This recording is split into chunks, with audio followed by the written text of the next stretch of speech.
Hello friends, welcome back to my YouTube channel study के। स्वागत है आपका आपके अपने और हमारे यूट्यूब चैनल स्टडी के में। दोस्तों, नया साल शुरू हो चुका है और नया साल सबके लिए खुशियां लेके आता है। तो जैसे ही 1 तारीख आया, 1/1/2026 मतलब 1 जनवरी 2026, वैसे ही सेंट्रल गवर्नमेंट के सारे एम्प्लॉय जितने थे उनके मन में एक अजीब सी खुशी आई। वो इसलिए क्योंकि 31 दिसंबर 2025 को जो 7th पे कमीशन था उसका समय समाप्त होता है।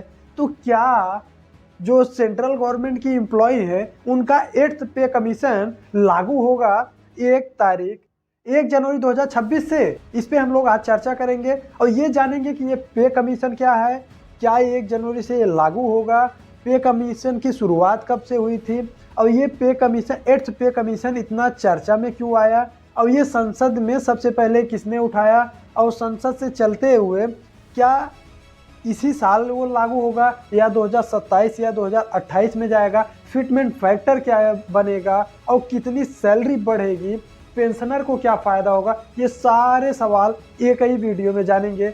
और चलिए वीडियो को करते हैं शुरू। दोस्तों, सबसे पहले हम बता दें, क्लियर कर दें कि जो 8th पे कमीशन था इसकी शुरुआत 2025 में हो चुकी थी, जो कि जनवरी 2025 में कैबिनेट ने इसके गठन पर मंजूरी दिया। 3 नवंबर 2025 को मिनिस्ट्री ऑफ फाइनेंस ने टर्म्स ऑफ रेफरेंस TOR की आधिकारिक नोटिस जारी की। कमीशन को अपनी रिपोर्ट सौंपने के लिए 18 महीने का समय दिया गया, यानी ये जो रिपोर्ट सबमिट होगा ये मई 2027 के आसपास रिपोर्ट आने की संभावना है। तो कमीशन का काम नवंबर 2025 से शुरू हो चुका था। अब आते हैं अपने मेन चर्चा पर कि ये 8वां पे कमीशन जो सेंट्रल का ये चर्चा में क्यों आया, क्योंकि संसद में इसकी जो 8th पे कमीशन था इसका संसद में संसद का मतलब पहले लोकसभा में ये चर्चा हुई। कब हुई? 8 दिसंबर 2025 को। अब आते हैं अपने मेन सेक्शन पे कि ये 8th पे कमीशन सबसे ज़्यादा चर्चा में क्यों आया, क्योंकि इसको ना लोकसभा में 8 दिसंबर 2025 को विंटर सेशन के दौरान कई सांसदों द्वारा इनसे सवाल पूछा गया। ये सवाल क्या था? सवाल पूछा गया था, सांसदों ने मिलके 1347 नंबर का क्वेश्चन पूछा। उसमें उन्होंने लिखित तौर में ये पूछा था फाइनेंस मिनिस्टर से कि क्या, और जो सवाल पूछा गया था सबसे पहले तो ये बताते हैं कि सवाल किस किस ने पूछा था। वैसे कई सांसदों ने मिलके पूछा था, लेकिन 2-4 का नाम लेते हैं। श्री NK प्रेमचंदन थे, थिरुगंगा तमिल सेवलम थे, डॉक्टर गणपति राजकुमार P थे, श्री धर्मेंद्र यादव जी थे। और प्रश्न क्या पूछा गया था? क्या सरकार 1 जनवरी 2026 से 8th पे कमीशन लागू करने वाली है? फंड एलोकेशन, कुल खर्च, DA मर्जर आदि पर बहुत सारे सवाल थे, लेकिन वित्त मंत्री का तत्काल रिटर्न में ही जवाब आ जाता है कि नहीं, 1 जनवरी 2026 से 8th पे कमीशन लागू नहीं होगा। ये क्यों नहीं लागू होगा? क्योंकि अभी जो कमीशन बनाया गया, कमीशन की कोई रिपोर्ट नहीं आई है। अब इसी बीच थोड़ी सी और चर्चा कर ले कि ये DA क्या है। ये DA का मर्जर की क्या कहानी है? DA के मर्जर की कहानी ये है कि अगर लेवल 1 का कोई एम्प्लॉय है, उसकी सैलरी 18,000 रुपये है, अगर वो प्रेजेंट टाइम में उसकी सैलरी 30,000 से ज़्यादा मिल रही है, क्योंकि उस पर 54% DA मिल रहा है, तो वो DA मिला के उसके बाद सैलरी बढ़ाई जाएगी या पुराने पे बढ़ाई जाएगी, इसलिए इस पे चर्चा चल रही है। अब बता दें कि कमीशन जो है, जो ये फिटमेंट फैक्टर तय करेगी जिससे वेतन लगेगा, 3 नवंबर 2025 को इसको नोटिफाइड कर दिया गया है। लागू होने की तारीख सरकार खुद तय करेगी। ये कोई अभी तक ऑफिशियल नोटिस नहीं आया है। ये 2028, 27 या 28 के बीच में हो सकता है। रिपोर्ट आने और इम्प्लीमेंटेशन में अभी बहुत टाइम है। और DA बेसिक पे मर्जर का कोई प्रस्ताव नहीं है, इसके लिए सरकार ने साफ साफ मना किया है। 50 लाख से ज़्यादा कर्मचारी हैं, 69 लाख से ज़्यादा पेंशनर को ये फ़ायदा मिलेगा। आमतौर पर 10 साल के जो साइकिल होता है उस पर ये वेतन लगता है। 10 साल का साइकिल मतलब 1946 में सबसे पहले वेतन की शुरुआत हुई थी, उसके बाद से रेगुलरली लगता हुआ चला आ रहा है।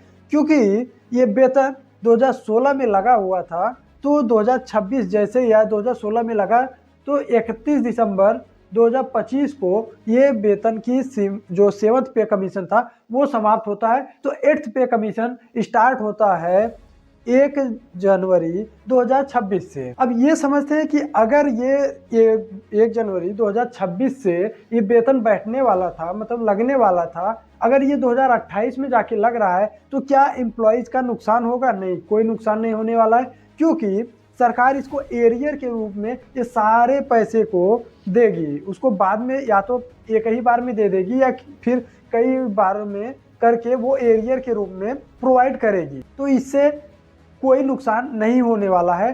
क्यों अभी नहीं दे रही है? इसका जवाब ये है कि अभी तक जो कमीशन नियुक्त है, कमीशन की कोई रिपोर्ट नहीं आई है। अभी ये डिसाइड नहीं हो पाया है कि कितना बढ़ेगा।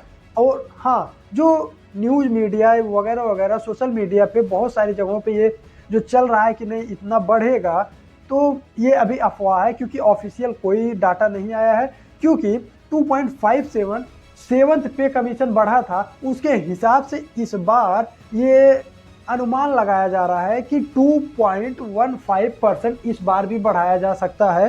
पिछली बार के मुकाबले इस बार वेतन कम बढ़ेगा, ये तो कंफर्म है। लेकिन बहुत सारे अर्थशास्त्री और बहुत सारे इसके एक्सपर्ट्स बता रहे हैं कि 2.19 के समथिंग बढ़ेगा। अब ये 2.15 या 19, अगर 19 बढ़ रहा है तो लेवल 1 या लेवल 4 या लेवल 10 के जितने भी एम्प्लॉय हैं उनके वेतन में वृद्धि कैसे होगी, इसके बारे में जानते हैं। जैसे जो फिटमेंट फैक्टर के द्वारा ये वेतन बढ़ता है। अब फिटमेंट फैक्टर क्या होता है? उस चीज जैसे मूल वेतन का उतना गुना बढ़ाया जाता है। जैसे अगर अभी वर्तमान समय में 7th पे कमीशन के अनुसार जो लेवल 1 की वैकेंसीज है उसका वेतन है 18,000, मतलब 18,000 रुपये। अगर 2 पॉइंट समथिंग मान लीजिए कि 2% जो फिटमेंट फैक्टर सिर्फ 2 आ जाए, ओनली 2 आ जाए, ऐसा ना हो बढ़ के आए तो ज़्यादा ही बेहतर है। लेकिन अगर सिर्फ 2 आ जाए तो एक अनुमान लेते हैं कि अभी 18 है तो इसको डबल कर दिया जाए, क्या हो जाएगा फिर 36,000, मतलब 36,000 हो जाएगा। और अगर 2.19 हो गया या 15 हो गया तो ये कितना हो जाएगा? 38 से 39,000 के बीच में जाएगा। ये बेसिक हो जाएगा। अगर बेसिक हो जाएगा तो उसमें महंगाई लगेगी, अलाउंसेस लगेंगी और सारी चीज़ें, तो ये वेतन बढ़ जाएगा। 50,000 प्लस होने की संभावनाएं होती है। ठीक है, अब ये समझते हैं कि वेतन आखिर लगाया ही क्यों जाता है। क्योंकि इससे क्या होता है? सरकार के ऊपर बर्डन बढ़ता है, सरकार के राजकोषीय घाटा होता है, सरकार को बहुत सारी प्रॉब्लम्स होती है। देखिए, सबसे बड़ा जो कि सरकार को लगाना ही पड़ता है, जिसकी वजह से वो सबसे बड़ा फैक्टर ये वर्क करता है कि जो जैसे क्या होता है ना कि वेतन इसलिए बढ़ाया जाता है कि महंगाई तो बढ़ रही है। जैसे हम लोग जब छोटे थे तो 1 रुपये में टाफियाँ मिलती थी, बहुत सारी 4, 5, 10 गो मिल जाती थी। आज 1 रुपये में मिलती ही नहीं, जो मिलती है वो कोई खाता नहीं है, क्योंकि 1 रुपये की वैल्यू घटी है ना। पहले उसी 1 रुपये में बहुत सारा चीज़ मिल जाता था।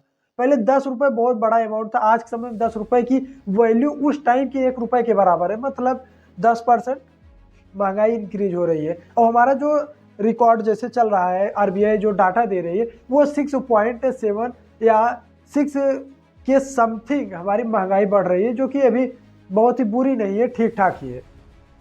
तो अगर 6% के हिसाब से हमारी महंगाई बढ़ रही है, तो अगर महंगाई बढ़ती रहेगी, लोगों के पास पैसा नहीं होगा, क्योंकि एम्प्लॉय का अगर सैलरी ऐसे ही फिक्स्ड रहेगा तो वो क्या होंगे? पीपीपी, परचेजिंग पावर पैरिटी जो होता है ना, एक पैमाना होता है जीडीपी मापने का, पीपीपी में वो लोग पीछे रह जाएंगे, उनकी परचेजिंग पावर कम हो जाएगी, क्योंकि उनके पास पैसा कम होगा। अगर उनके पास पैसा कम होगा, परचेजिंग पावर कम होगी, तो इकोनॉमिक ग्रोथ नहीं होगी, क्योंकि इकोनॉमी कोई सिर्फ पैसा रख के देखने की चीज़ नहीं है। इकोनॉमी उसी को कहते हैं कि किसी निश्चित क्षेत्र में जो सर्कुलेशन हो रहा हो मनी का, मतलब मनी का, पैसे का घुमाव हो रहा हो। इसलिए सरकार भी कहती है कि पैसा कभी बैंक में नहीं रखना। सरकार को पैसे बैंक में रखने से ही प्रॉब्लम है, या फिर आप छुपा के रख रहे हो तो प्रॉब्लम है। अगर बैंक में भी हो गया तो भी उसे दिक्कत नहीं है, वो बैंक उस पैसे को कहीं ना कहीं यूज करके कमा लेगा, लेकिन अपने पास नहीं रख सकते।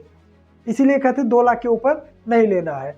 इसलिए क्या करते हैं, पीपीपी को बढ़ाने के लिए, मतलब परचेजिंग पावर को बढ़ाने के लिए वेतन को इंक्रीज किया जाता है। और दूसरा सबसे बड़ा फैक्टर ये होता है कि महंगाई वगैरह बढ़ रही है, तो एक अच्छी लाइफस्टाइल के लिए जो इम्प्लॉयज होते हैं उनकी सैलरी बढ़ाई जाती है। और जो तीसरा जो रीजन है, वो एक तरीके से जो एक पैटर्न चला आ रहा है कि हर 10 साल में हम वेतन को बढ़ाएंगे।